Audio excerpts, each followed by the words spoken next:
जिसके सामने माया जाल बुनने का प्रयास कर रहे हो, ये माया के स्वामी है। ये मायाधर विष्णु है ये। अच्छा, तो होते रहे।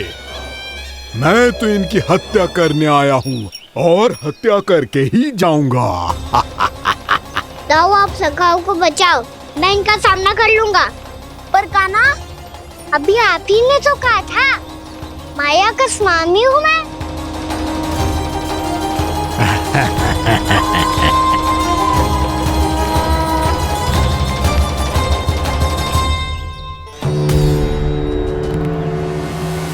ये तो मथुरा का व्यापारी है।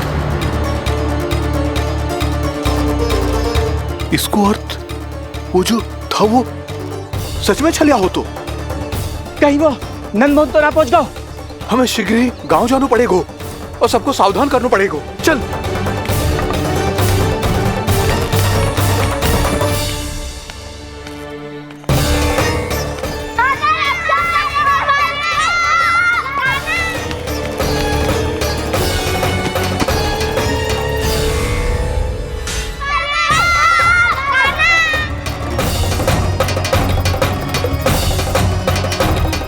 यदि तुम्हें लग रहा है कि मेरे छल के वार से बच गए हो, तो मुझसे भी बच जाओगे। ये तुम्हारी सबसे बड़ी भूल है कृष्ण। मेरे पास बहुत सारे मायावी अस्त्र हैं, जो क्षण भर में ही तुम्हें विष्णु लोक पहुंचा देंगे। तो फिर प्रतीक्षा क्यों कर रहे हो? बालक, मैं परिहास नहीं कर रहा हूँ। मुझे पता है, तभी तो कह रहा हूँ शीघ्र दिखाओ ना। मुझे तुम्हारे सारे मायावी अस्त्र देखने हैं। कैसे बालक हो तुम? मैं यहाँ खेल दिखाने नहीं आया हूँ। तो सवेरे व्रत क्यों कर रहे हो ब्रह्मासुर? जो करने आए हो वो ही करो ना। अब देखो कैसे तुम्हारे प्राण एक ही वार में इस देह का साथ छोड़कर उड़ जाएंगे। मेरी मायावी अग्नि तुम्हारे भोले भाले से इस मुख को जलाकर भस्म कर देगी।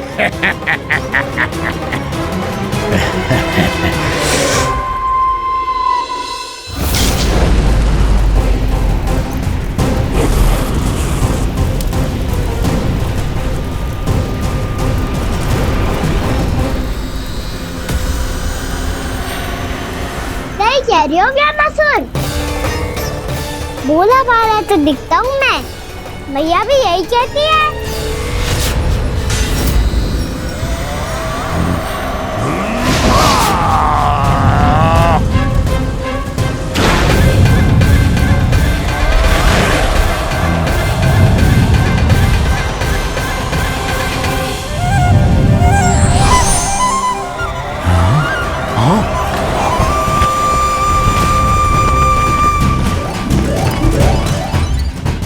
आसन को उपहार देने के लिए बहुत बहुत धन्यवाद ब्रह्मासुर। बहुत समय से खड़े खड़े थक गया था मैं।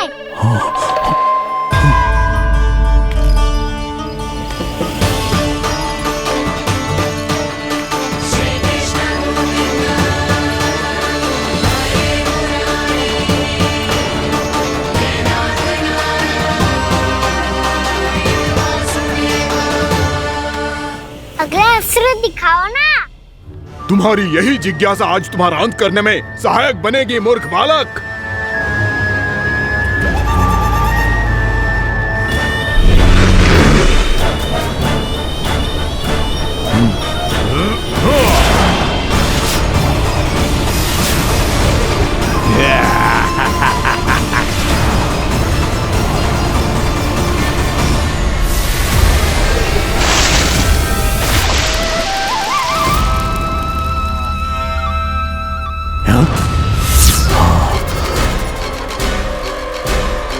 अच्छा, पर प्रक्षालन करना चाहती थे तो पहले क्यों नहीं बताया? मुस्कुराना बंद करो। तुम्हारी ये हंसी मुझे कांटों की तरह चुभ रही है। पर मैया तो कहती है कि मेरी मुस्कुराहट फूलों की तरह है।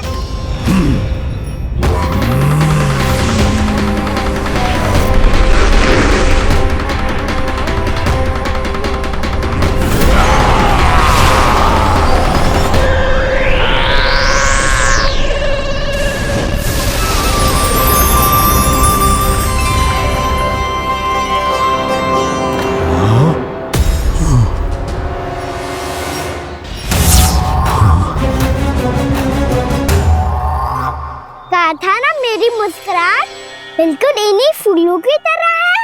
और तुम कर क्या रहे हो मामा सर? कभी आसन दे रहे हो, कभी पद प्रक्षालन कर रहे हो और अब फूल भी चढ़ा दिया है। तुम मुझ पे वार करने आए हो कि पूजा करने? तुम्हारी पूजा तो मैं अब ऐसी करूंगा कि तुम मृत्यु के बाद भी मुझे भूल नहीं पाओगे बालक।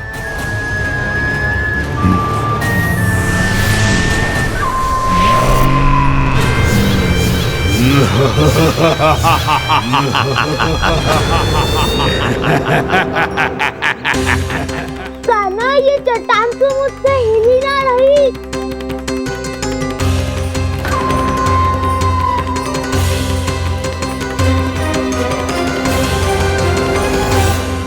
अभी कंदरा के अंदर कुछ क्षणों में ही प्राण वायु समाप्त हो जाएंगे। तुम्हारे सारे सखा एक एक कर अपने प्राण त्याग देंगे और तुम्हारा वध करूंगा मैं।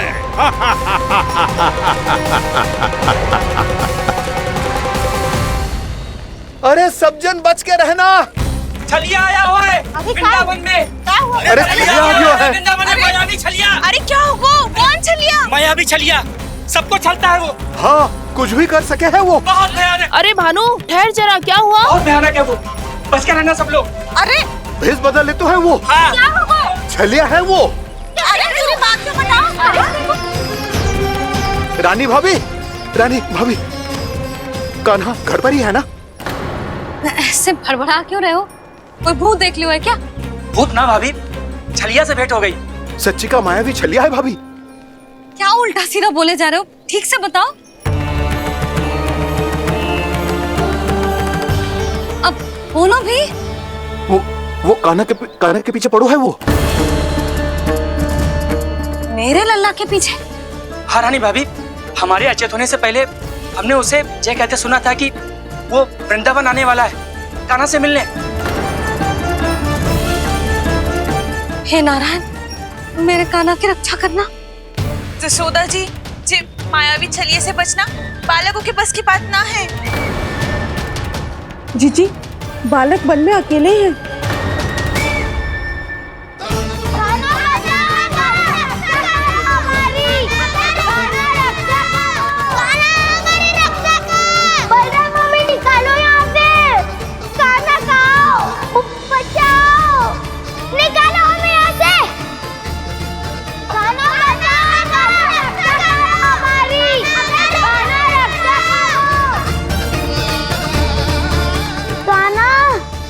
चट्टान तो मुझसे हिल ही ना रही। यदि मैं माया का स्वामी हूँ तो आप भी बल के स्वामी हो। ताऊ, अपनी क्षमता, अपना सामर्थ्य स्मरण करो।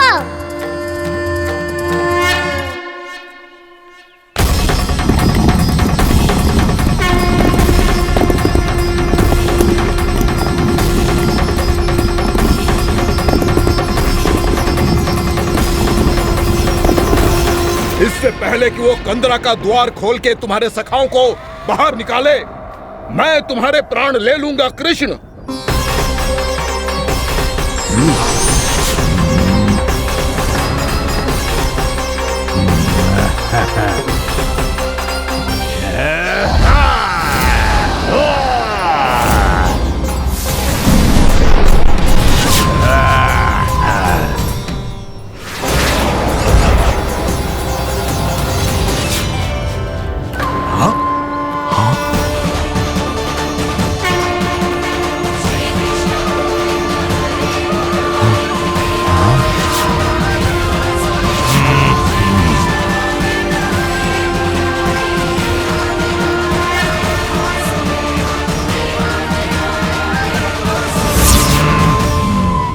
अब कितनी पूजा करोगे ब्रह्मासुर?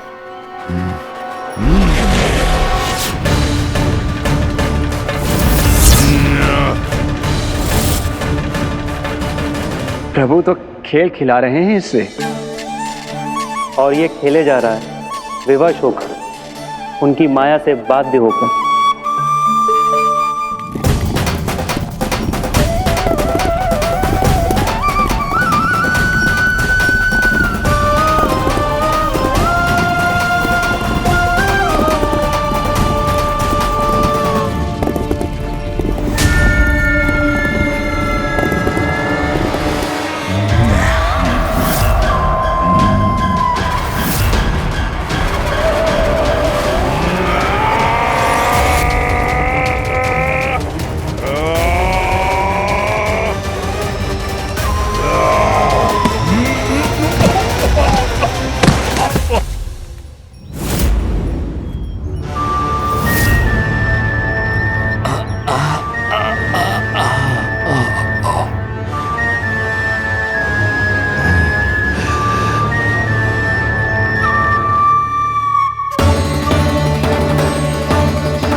जो प्रभु के सामने माया करने आया था, वो स्वयं को ही माया में उलझा हुआ पा रहा है। नारायण नारायण। लो, अब तो तुमने दंडवत प्रणाम भी कर लिया, माया भी कथा भी उपहार भी दे दी। तुम चाहते क्या हो ब्रह्मासुर?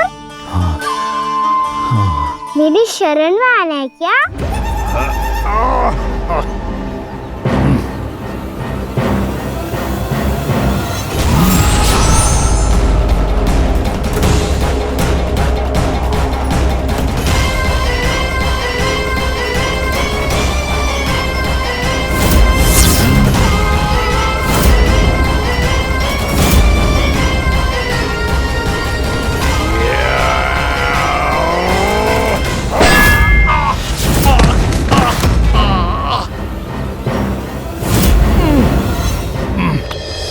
सोच विचार का समय ना है हमारे पास। अपने बालकों की रक्षा के लिए इसी क्षण हमें निकलना होगा। और वो छलिया किसी का भी रूप धारण कर सकते हैं। सुलक्षणा तेरा, शांति तेरा या मेरा, किसी का भी रूप धारण करके हमें भ्रमित कर सकते हो। इसीलिए हमें सतर्क रहना होगा। समझ आई? चलो।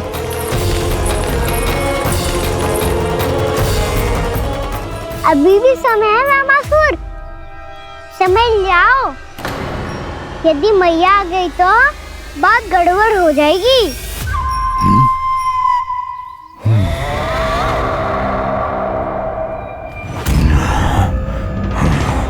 मुझसे झूठ का कोई लाभ नहीं होगा। ब्रह्मासुर, स्मरण करो तुम कौन हो। मायासुर का पुत्र हूँ मैं, अपने स्वामी महाराज कंस का सेवक हूँ, और तुम्हारा हूँ मैं काल।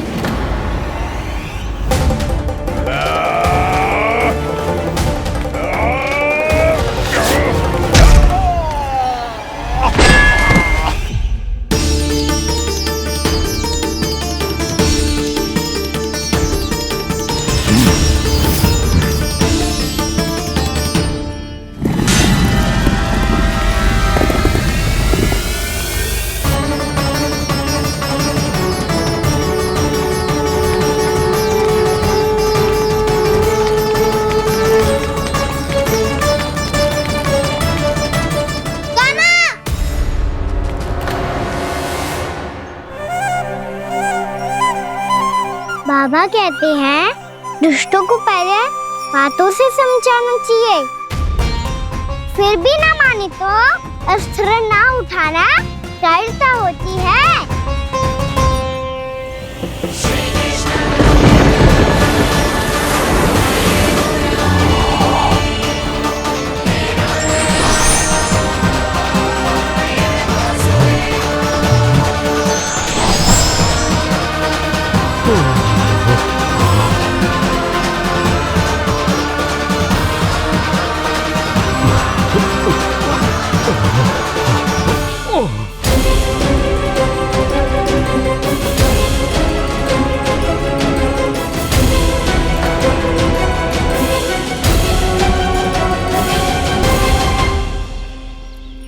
पता था मुझे अपने बाबा के स्वरूप को हानि नहीं पहुंचाओगे। सही कही तुमने। पिता की छवि ही पिता के समान भी आनंदीय होती है। रमासुर, रमासुर। ये मैं अपने वास्तविक रूप में कैसे आ गया?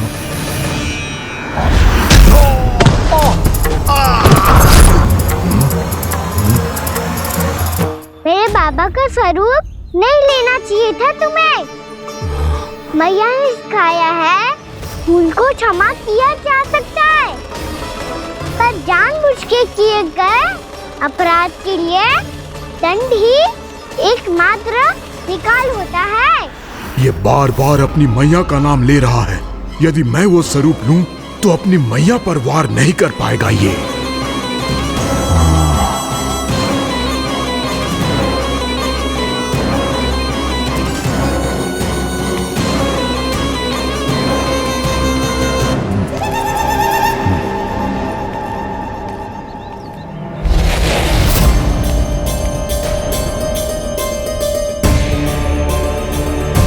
लल्ला,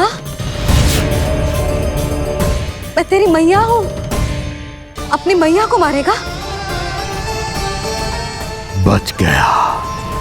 समझाया था, पर तुमने एक बार फिर से मूर्खता कर ही दी। इस पर तुमने पहले से भी बड़ी और पहले से भी भयंकर भूल किया वैमासुर।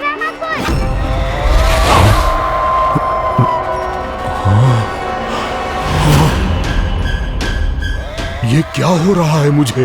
बार बार मेरा रूप क्यों बदल रहा है? ममता को समझे बिना अधिक समय तक मैया का स्वरूप हरण करके नहीं रख पाओगे वैमासुर।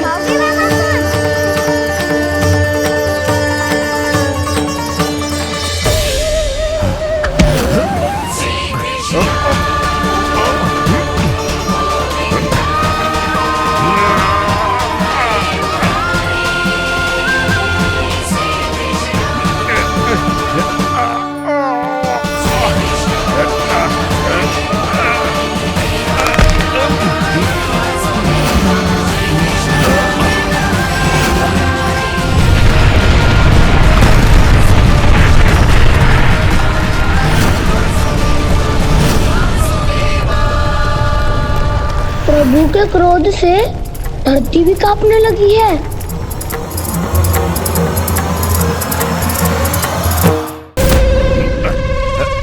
पुत्र को मारने के उद्देश्य से एक मां का रूप लिया तुमने। ये ममता का और मेरी मैया का घोर अपमान है वैमासुर।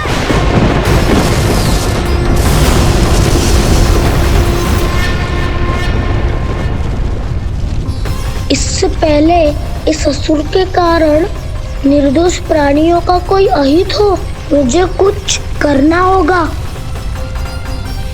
यदि मैं माया का स्वामी हूँ तो आप भी बल के स्वामी हो। दाऊ, अपनी क्षमता, अपना सामर्थ्य स्मरण करो।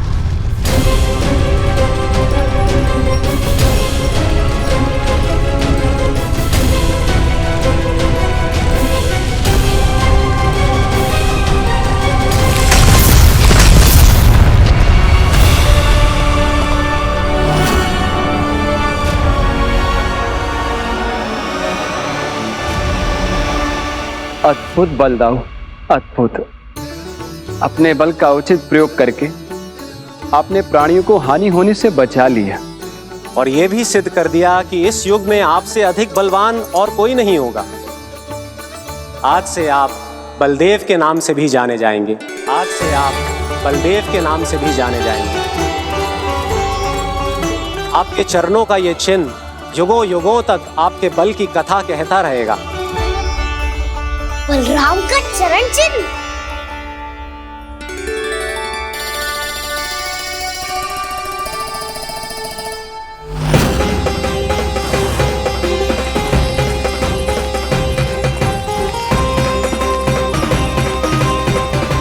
मेरी माया से आज तक कोई नहीं बच पाया है। एक बार मुझे छोड़कर देखो, फिर पता चलेगा कि मैं हूँ कौन। पहले ये तो देख लो कि मैं कौन हूँ।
वरन आया वमासुर।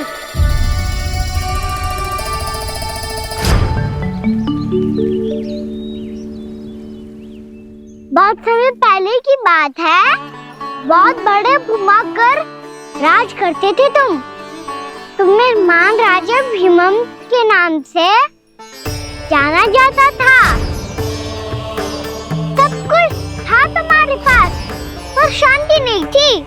इसीलिए शांति की खोज में अपना संपूर्ण राज अपने पुत्रों को सौंप कर मलय पर्वत की ओर चल दिए। अनेक वर्षों की तपस्या के बाद तुम्हारे तप की कीर्ति चारों ओर फैलने लगी और फिर सच्चे तपस्वी के रूप में तुम्हारी ख्याति से प्रभावित होकर महर्षि उलट तुमसे भेंट करने आए। राजा भीमरथ, आपने ईश्वर की प्राप्ति के लिए सब कुछ छोड़ दिया, पर अपना अभिमान नहीं छोड़ पाए। इसीलिए मेरे आगमन पर सम्मान के साथ खड़ा होना तो दूर, मेरा अभिवादन भी नहीं किया। अभिमान तपस्वी का गुण नहीं होता है राजन, अभिमान राक्षसी गुण है। इसलिए मैं आपको श्राप देता हूँ कि आप अगले जन्म में एक राक्षस के रूप में जन्म लेंगे, एक राक्षस के रूप में जन्म लेंगे। मुझे क्षमा कर दीजिए महर्षि, मैंने जानबूझकर आपका अपमान नहीं किया है। मैं तो यहाँ पर शांति की खोज में आया था। अपने भीतर के संसार में गहरे सोच विचार में डूबा हुआ था मैं। मुझे क्षमा कर दीजिए महर्षि, मुझे क्षमा कर दीजिए। अपनी भूल का आभास प्रायश्चित की ओर पहला पग होता है। मैं अपना श्राप तो वापस नहीं ले सकता, परंतु आपको एक वचन अवश्य दे सकता हूँ। जब भी प्रभु नारायण का अवतार होगा, आपको उचित समय पे वो वरदान देंगे जिसकी आप लंबे समय से प्रतीक्षा कर रहे हैं।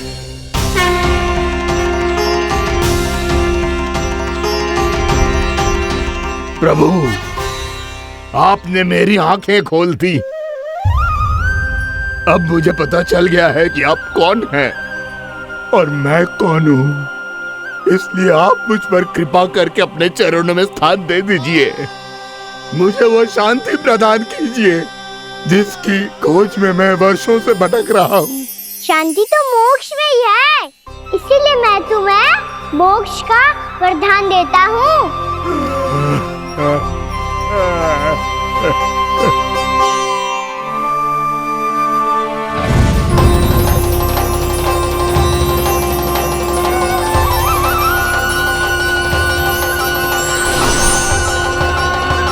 प्रभु की ये लीला सदैव स्मरण रखी जाएगी।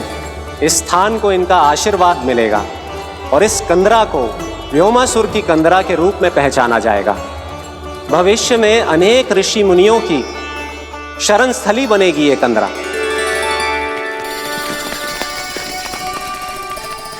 ये कोई साधारण बालक ना है, ऐसा चमत्कार कोई साधारण बालक थोड़ी ना कर सकते है।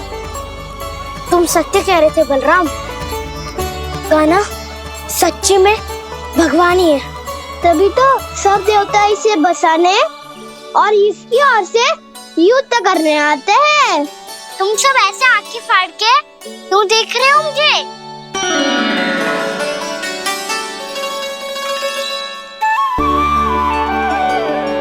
बलराम, तुम बलवान हो और कान्हा भगवान है। दूर दूर तक कोई दिखाई ना दे रहा है। ना जाने किस हाल में होंगे बालक। कहीं हम ही तो मार्ग ना भटक गए शीघ्रता के चक्कर में। अब तो एक पग भी ना चलो जा रहे हो। जल, किसी के पास जल है क्या? कंठ तो मेरा भी सूख रहा है मौसी। भाभी, निकट ही जमुना जी है, कहूँ तो वहाँ से जल ले आओ। मैं भी जा रही हूँ भाभी, एक से भले दो। हाँ चल। शीघ्रता से आओ। हाँ।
जानकी, जानकी,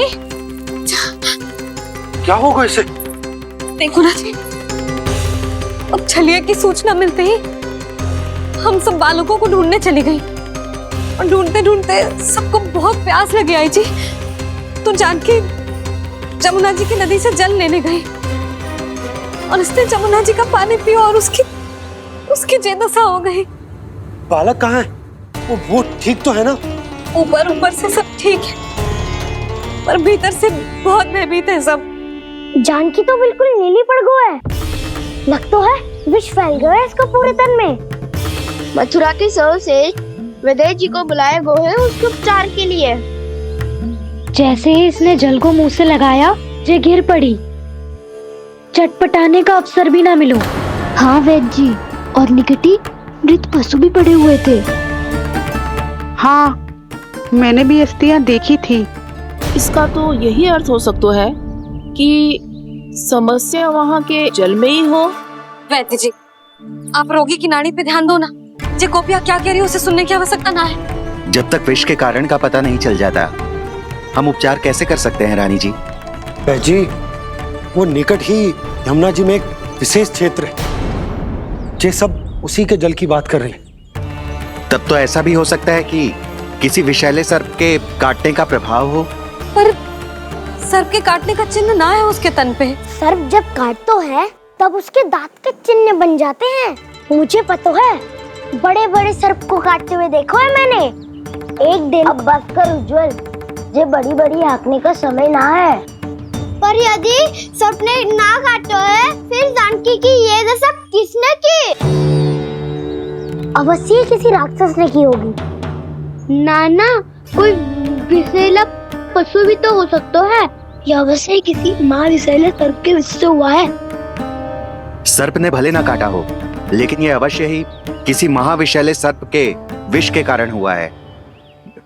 कालिया नाग। कालिया नाग?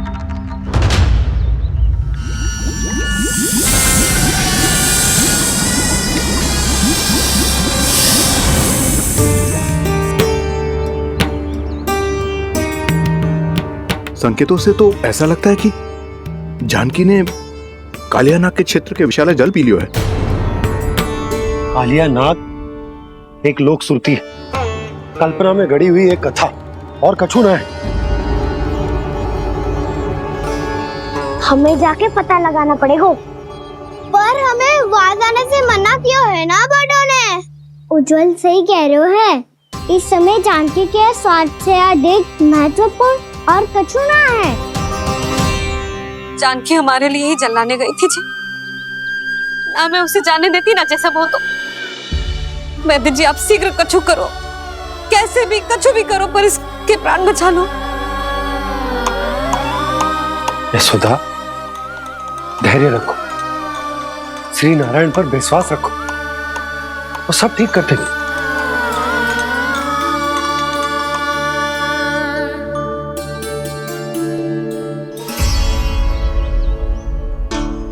विष की काट की मेरे पास जितनी जड़ी बूटी थी मैंने सब अर्क बना के पिला दी, पर इसकी दशा में अभी तक कोई सुधार नहीं दिख रहा है।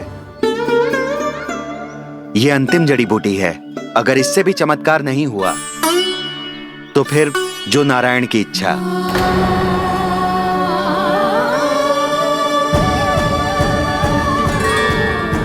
पर कोई तो उपाय होगा जानकी को बचाने का। कान्हा, यदि तुझे किसी औषधि के बारे में पता है हमें बता दे, हम जाके ले आएंगे।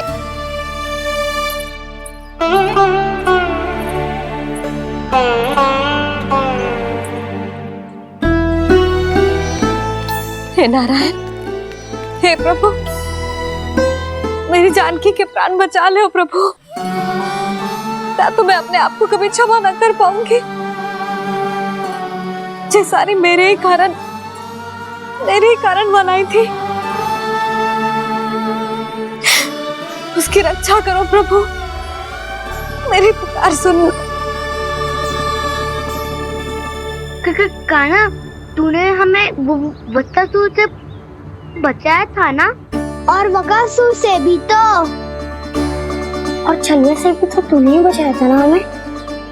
क्या ऐसा कोई उपाय ना है जानकी को बचाने का? धन्वंतरी,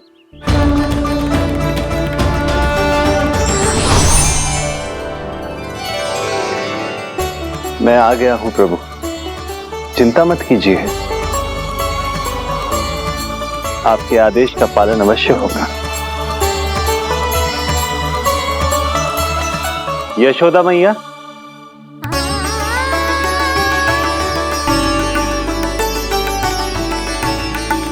मैया आपको कोई पुकार रहा है।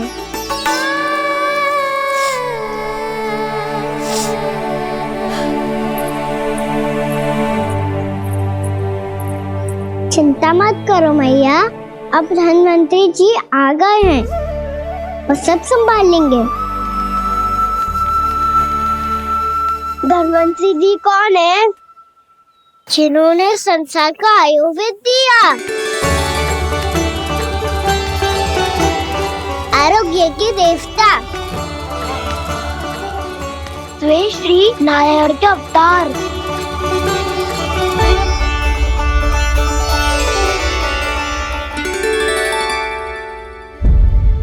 मुझे पता चला है कि आपको वेद की आवश्यकता है। हाँ हाँ, भीतर आइए। आइए आइए बैठे जी, जी रहे। मथुरा का सर्वश्रेष्ठ वैद्य अर्थात मैं यहाँ आ चुका हूँ और रोगी को जितनी औषधि की आवश्यकता थी सब दे चुका हूँ। निश्चित रूप से आपने विष की काट के लिए बहुत ही उत्तम अर्क तैयार किया है, इसीलिए किसी और वैद्य की आवश्यकता नहीं है। किंतु आप अकेले कितना कुछ करेंगे वैद्यराज, मुझे अपना सहायक ही बना लीजिए। पर जो करना था मैं पहले ही कर चुका हूं।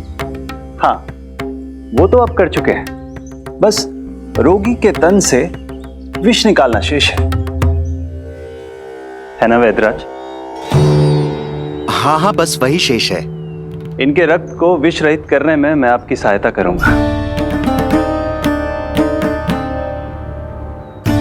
पहले ये संजीवनी मानी जाने वाली इन लाल फूलों की बूटी को भी घिसना है ना?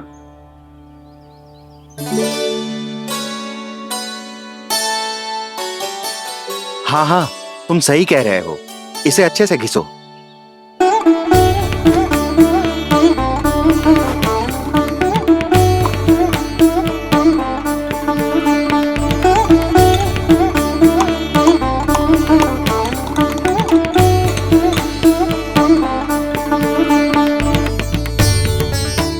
और ये नीले फूलों को भी तो मिलाना है ना? हाँ हाँ, अच्छे सहायक बन सकते हो तुम, ऐसे ही श्रम करते रहो।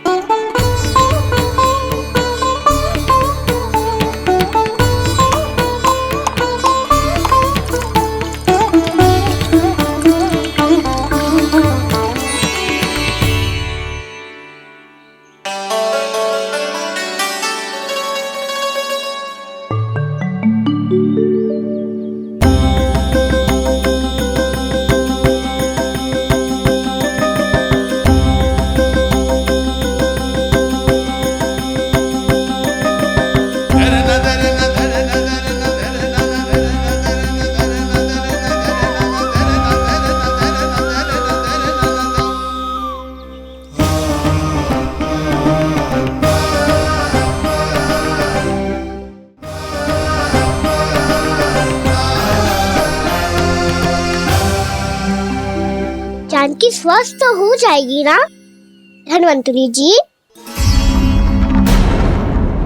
धन्वंतरी? प्रभु, अब मैं क्या करूं? आपने तो स्वयं ही मेरी पहचान उजागर कर दी। जी क्या करो कान्हा? आप सब ऐसे क्यों देख रहे हो? मैया कहती है ना, सभी वेद धन्वंतरी जी का ही रूप होते हैं। वाह कृष्णा, चतुर तो हो तुम। वैसे वास्तविक धन्वंतरी मैं हूँ। मेरा अर्थ है वास्तविक वैद्य मैं हूँ। ये तो मेरा सहायक है, मुझे पूरा विश्वास है बिल्कुल ठीक हो जाएगी। वैसे ही थोड़े ना मुझे मथुरा का सर्वश्रेष्ठ वैद्य कहते हैं लोग।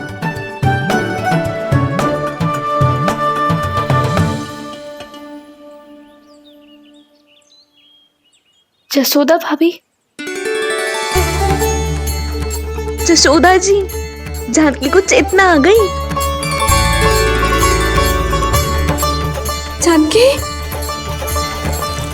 जानकी, जानकी, तू ठीक है ना? क्षमा करना भाभी, मैं आपके लिए जल ना ला पाई।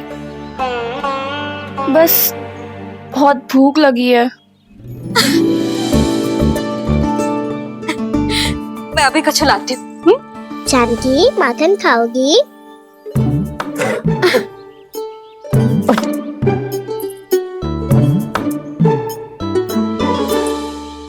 आजा, तू ही खिला दे लल्ला।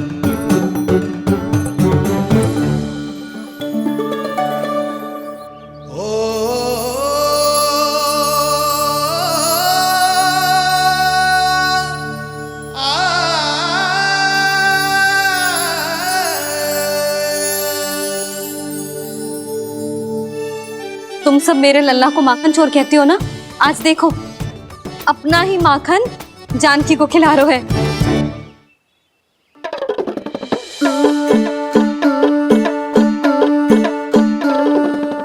और विश्राम कर लो।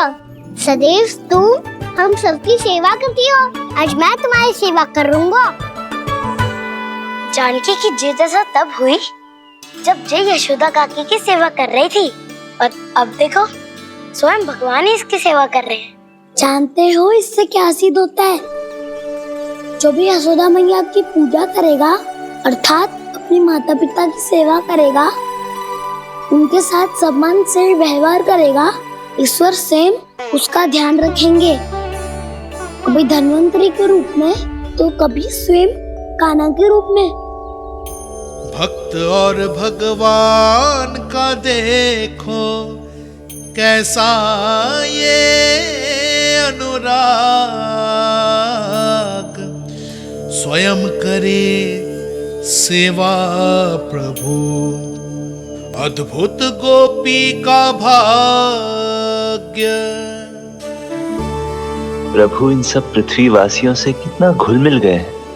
ना तो ये प्रभु को भगवान मानते हैं और ना ही प्रभु अपने आप को इनसे सर्वश्रेष्ठ समझते हैं। अपने आचरण से ये सिद्ध कर रहे हैं कि ये सभी में हैं और सभी इनका ही अंश है।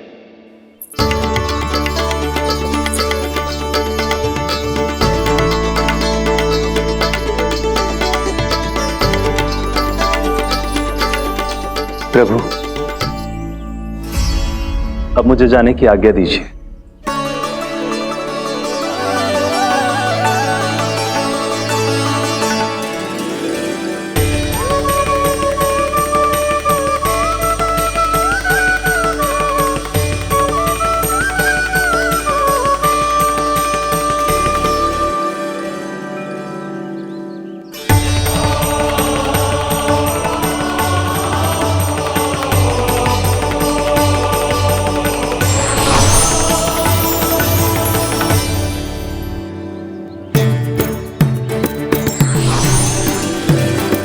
कान्हा ने तो सच्ची में धन्वंतरी जी को बुला लिया था।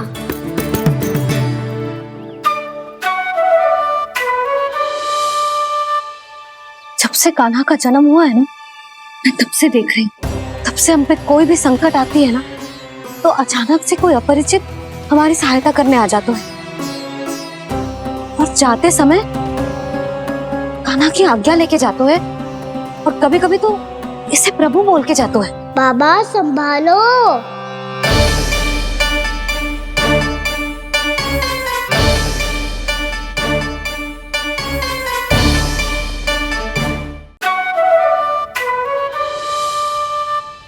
जब से कान्हा का जन्म हुआ है ना, मैं तब से देख रही हूँ, तब से हम पे कोई भी संकट आती है ना, तो अचानक से कोई अपरिचित हमारी सहायता करने आ जाते हैं।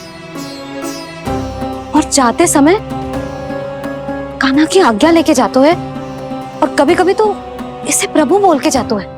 बाबा संभालो। यशोदा, इस जानकी को चढ़ो है और विचित्र विचार तुम्हारे मन में है।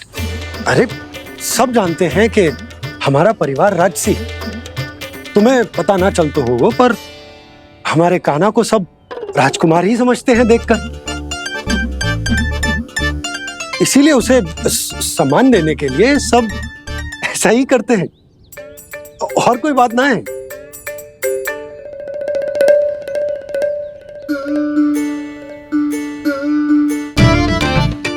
अब जे मेरे लल्ला को ऐसे क्यों घूर रहे हैं? बुरी दृष्टि लगाएंगे क्या? वैद्यराज जी, आपके सहायक तो गए, अब आप यहाँ क्यों? वो क्या है ना, मैं अपने रोगी का निरीक्षण करके पूरी तरह से संतुष्ट होकर ही जाता हूँ।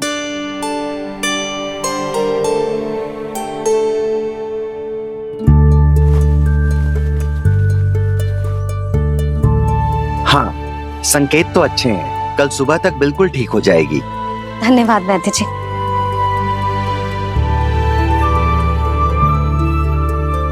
बस तो फिर हम कल पकड़न पकड़ाई खेलेंगे जानकी।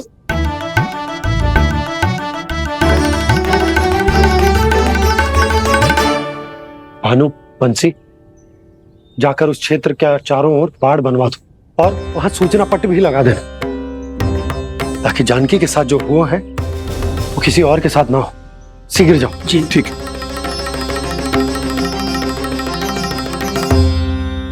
बाड़ और सूचना पट लगवाने से समस्या का समाधान नहीं होगा बाबा। निर्दोष पशु सूचना पट देखकर भी कुछ समझ नहीं पाएंगे।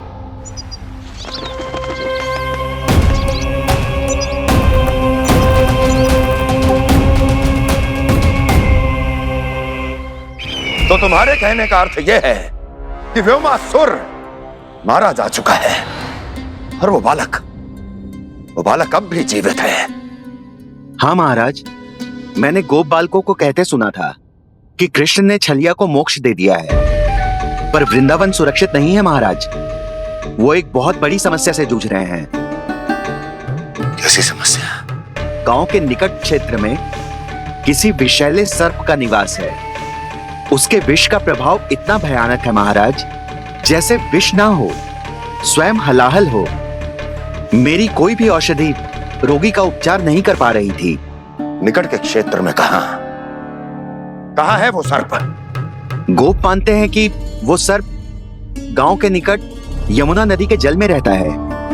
मुझे तो लगता है महाराज, ये कालिया नाग की कथा कोई किंवदंती या लोक श्रुति नहीं, एक सच्चाई है, एक विशैली सच्चाई।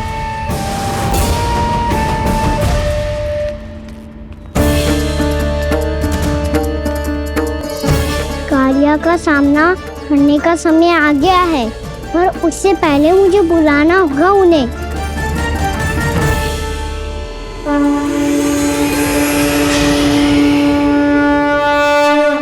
संसार के दारुण भय का नाश करने वाले, सभी कष्टों का हरण करने वाले, विश्व का समस्त ऐश्वर्य प्रदान करने वाले, कमल जैसे लोचन, मुख और चरणों वाले आजानुभुज श्री राम को मैं बार बार नमस्कार करता हूँ। आपदामपहर्तारं दातारं सर्व संपदाम लोकाभिरामं श्री रामम भूयो भूयो नमाम्यहम्। कागभूषोंडी कागभूषोंडी कागभूषोंडी। प्रभु क्षमा करें, मुझे जाना होगा।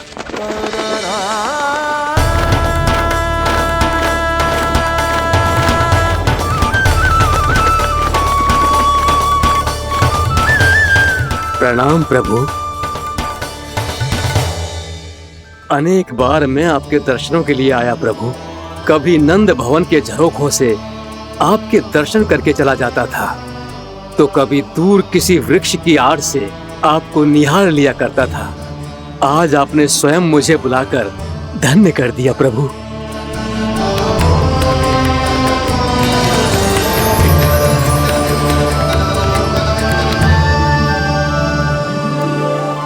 आपको यहाँ एक विशेष कारण से बुलाया है। आपके श्राप से इस कालिया नाग को मुक्त करने का समय आ गया है।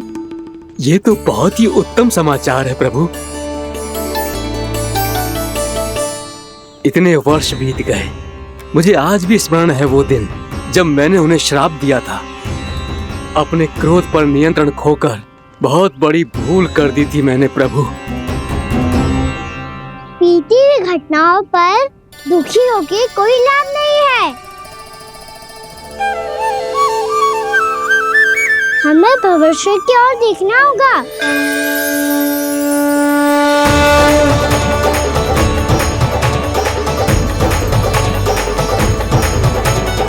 आदेश कीजिए प्रभु, क्या आज्ञा है आपकी?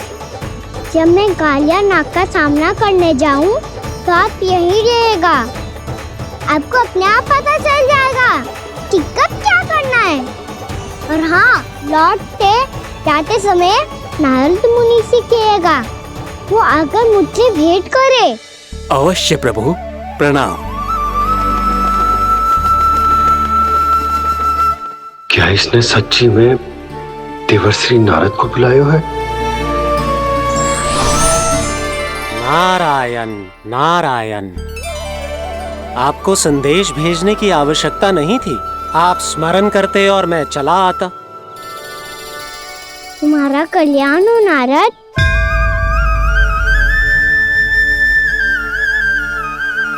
मैंने तुम्हें एक विशेष कार्य के लिए बुलाया है।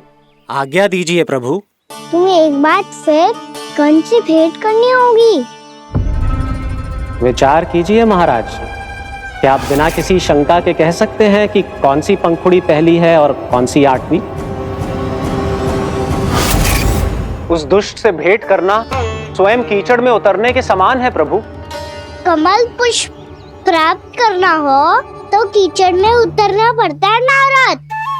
आपका आदेश तो मैं स्वप्न में भी नहीं टाल सकता प्रभु। कंस कालिया नाग के बारे में जान गया है, पर वो उसका सामना करने का साहस नहीं कर पाएगा। मैं आतुर हूँ प्राप्ति, मूर्ख नहीं। मेरी बुद्धि फिर नहीं गई है। मैं स्वयं उस कालिया जैसे महाविशैले सर्प के सामने खड़ा हो जाऊं और अपने ही काल को आमंत्रित कर लूं। तो फिर अपने लाभ के लिए उसका प्रयोग करने का कोई और उपाय सोचिए स्वामी। कुछ ऐसा कीजिए कि यमुना नदी का पूरा जल विषैला हो जाए और वृंदावन वासी उसका उपयोग करे और आपका काल कहलाने वाला वो बालक स्वयं काल के गाल में चला जाए। उत्तम उत्तम सुझाव है प्राप्ति। अब मुझे उस कालिया तक पहुंचने का मार्ग ढूंढना होगा, उसको विवश करने का कोई उपाय ढूंढना होगा, क्योंकि व्यक्तिगत रूप से उससे भेंट करना असंभव है, असंभव। आप सही कह रहे हैं प्रभु। कंस में उतना सामर्थ्य नहीं कि वो कालिया नाग का सामना स्वयं कर सके। वैसे तो कालिया गरुड़ देव का भी सम्मान नहीं करता, तो फिर वो कंस का सम्मान क्यों करेगा भला? नहीं करेगा, पर कंस तुम्हारा सम्मान अवश्य करेगा। नारद तुम्हारी बातें भी सुनेगा और मानेगा भी। ये मेरी योजना का बहुत ही महत्वपूर्ण भाग है। तुम कंस के पास जाओ और कहो कि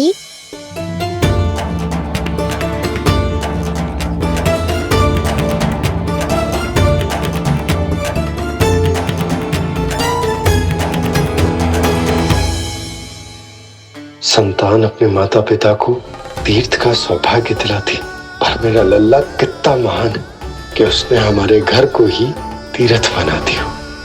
ऐसा तीर्थ जहां मेरी आंखों के सामने भक्त और भगवान का मिलन हो रहा है। जो आज्ञा प्रभु।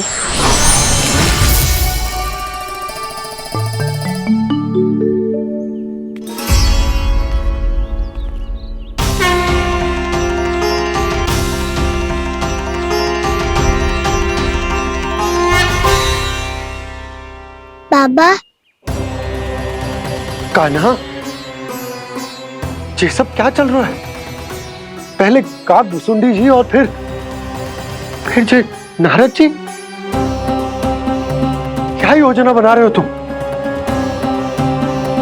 कान्हा बताना लल्ला, क्या सोच रहे तू? कान्हा देख, अगर तुझे अपने बाबा को ना बताना हो ना, अपने भक्त को बता दे। क्या सोच रहे हो लल्ला? क्या करने वाले हो आप?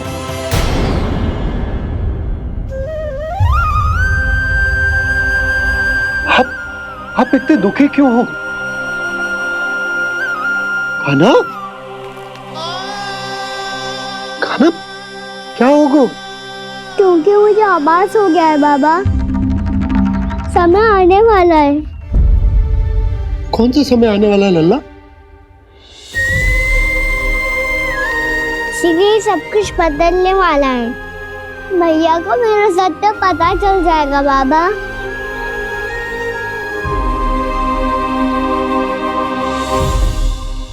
पर लल्ला, इसका काग भुसुंडी और कालिया नाग से क्या संबंध है? ऐसा क्या हुआ था और क्या होने वाला है?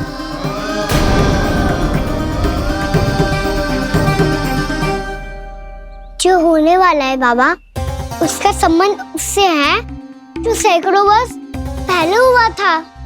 महर्षि भृगु के एक वंशज थे वेद शिरोमणि, जो विंध्याचल की पहाड़ियों में साधना कर रहे थे। तभी वहाँ अश्वशिरा नाम के एक दूसरे मुनि आमंत्रण के बिना ही आ गए। कितना सुंदर और शांतिपूर्ण आश्रम है। यहाँ प्रभु की साधना करने में बहुत आनंद आएगा। शीघ्र ही अश्वशिरा मुनि उपस्थिति के कारण होने वाले व्यवधान से बाध्य होकर वेद शिरोमणि ने अपनी आंखें खोली। कौन हो तुम और यहाँ क्या कर रहे हो? आपके आश्रम में बहुत शांति है मुनिवर। साधना करने के लिए बहुत ही उत्तम स्थान है ये। मैं चाहता हूँ कि मैं भी यहाँ। आप यहाँ साधना करना चाहते हैं, लेकिन इतना भी नहीं जानते कि किसी के आश्रम में प्रवेश करने से पहले उसकी आज्ञा लेनी चाहिए। आप ये भी नहीं जानते कि यदि कोई यज्ञ कर रहा हो तो बिना अनुमति के वहाँ प्रवेश करने से उसकी यज्ञ साधना भंग हो सकती है। आप क्या साधना करेंगे मुनि? आप तो साधना के योग्य ही नहीं हैं। इतना अपमान एक मुनि के मुख से, इतने कड़वे शब्द शोभा नहीं देते। मैं तुम्हें श्राप देता हूँ, जितनी विषैली तुम्हारी जिह्वा है उतने ही विषैले सर्प बन जाओ तुम। और ऐसा सर्प जो सांस भी ले तो निकट का वातावरण दूषित हो जाए। तुम्हारे इस दुस्साहस के लिए मैं तुम्हें श्राप देता हूँ कि तुम अभी इसी क्षण कौवा बन जाओ, और ऐसा कौवा जो कांव कांव करके अनर्गल प्रलाप करता रहे।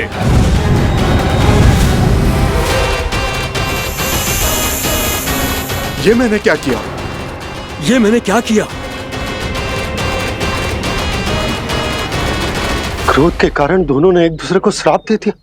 पर दोनों ही मेरे भक्त थे, और भगवान होकर मैं अपने भक्तों को इतनी कठिनाई में कैसे देख सकता था। इसीलिए जिस संकट में उन दोनों ने अपने आप को फंसा लिया था, उसका समाधान करने में मैं उनके पास गया। देखिए ना प्रभु, ये क्या हो गया हमसे? हमारी रक्षा कीजिए प्रभु, मार्ग दिखाइए हमें। क्रोध पर नियंत्रण ना होने के कारण आप दोनों ने एक दूसरे को बहुत ही भीषण संकट में डाल दिया है। अब दोनों ही तपस्वी, तप के बल से दिए गए आपके श्राप को लौटाना भी संभव नहीं है। प्रभु कोई तो उपाय होगा, हम आपके शरण में हैं प्रभु। अपराध तो हमसे हुआ है प्रभु, पर अब आपसे ही आशा है। कुछ ऐसा कीजिए भक्त वत्सल, जिससे हम दोनों के श्राप का प्रभाव कुछ कम हो जाए। आप दोनों ही मेरे भक्त हैं, इसलिए आपकी पीड़ा का निवारण करने का एक उपाय है मेरे पास। वेद शिरोमणि, जब आप कालिया नाग बनेंगे तो आपको मेरे चरणों को अपने शीश पर धारण करने का सौभाग्य मिलेगा। और अश्र शिरोमणि, आप काग योनि होने के बाद भी आप श्रेष्ठतम ज्ञान और सर्वाधिक यौगिक सिद्धियों के स्वामी होंगे और प्रवचन दिया करेंगे। इसके बाद अश्वशिरा मुनि काकभूषुंडी बन गए, जिन्होंने आगे चलकर स्वयं गरुड़ देव को रामायण सुनाई। और मुनि वेदशिरा, महर्षि कश्यप और देवी कैत्रियों के पुत्र कालिया नाग बनकर जल में। और अब वही कालिया नाग जमराज में, जिनके कारण जानकी के प्राण लगभग चले ही गए थे। अब कालिया नाग को उचित स्थान पर भेजने का समय आ गया है बाबा। पर ये तो अच्छी बात है कान्हा, वेदशिरा मुनि को दिया हुआ तुम्हारा वचन भी पूरा हो जाएगा, जमुना जी की शुद्धि भी हो जाएगी। इस सब के बाद भी तुम दुखी क्यों हो? क्योंकि इसके बाद मैया के सामने मेरा रहस्य खुल जाएगा बाबा। उन्हें पता चल जाएगा कि उनका बालक कोई साधारण बालक ना है। भविष्य में जो होने वाला है उसे सबके सामने घटने से रोकना मेरे लिए भी संभव ना होगा।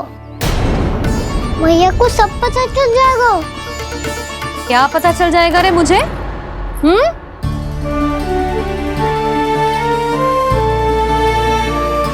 यही कि सबसे अधिक प्रेम मैं आपसे ही करता हूँ।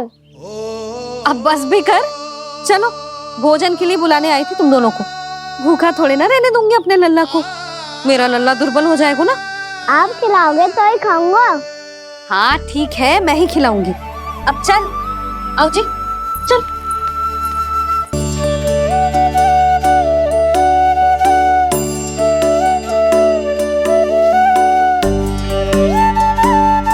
मैया खेलो ना मेरे साथ। मैया सुनो ना, मेरी बात ना मानोगी? अभी बहुत कार्य पड़े लल्ला, देख जानकी को औषधि भी देने जानो है ना। औषधि मैं दे दूंगा, फिर तो खेलोगी ना आप मेरे साथ? पिछले कुछ दिनों से अपनी मैया का अधिक से अधिक प्रेम पाने का प्रयास करो है कान्हा। इसका तो एक ही अर्थ हो सकता कि कछु बहुत बड़ो होने वालों है। कान्हा रुक जा लल्ला। कान्हा क्यों तंग कर रहा है? मैया को पहन लेना। कान्हा, कान्हा। मुझे क्या करो तूने?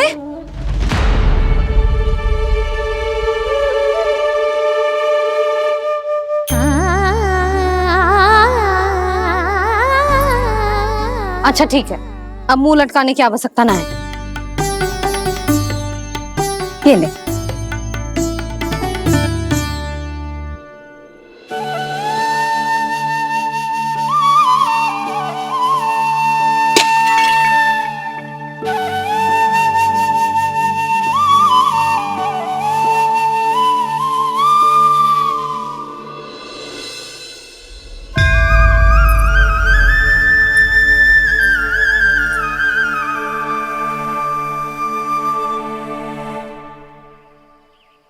तंग करे मैया को खिजाए, खेले रूठे मनाए, लीला अनोखी करके शरारत, कान्हा दंड भी पाए।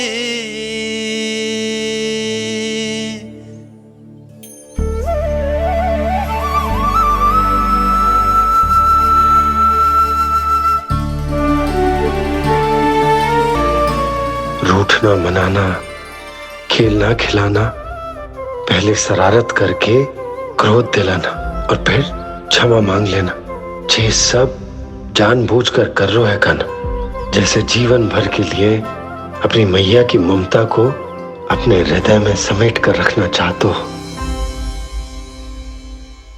कैसे कैसे करूं उस कालिया से मित्रता, कैसे करूं उसका उपयोग?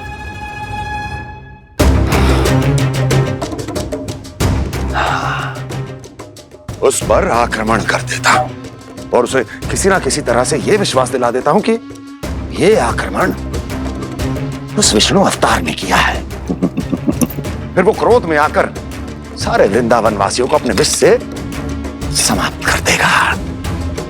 उचित है, ये उचित है। नारायण हरि, नारायण हरि।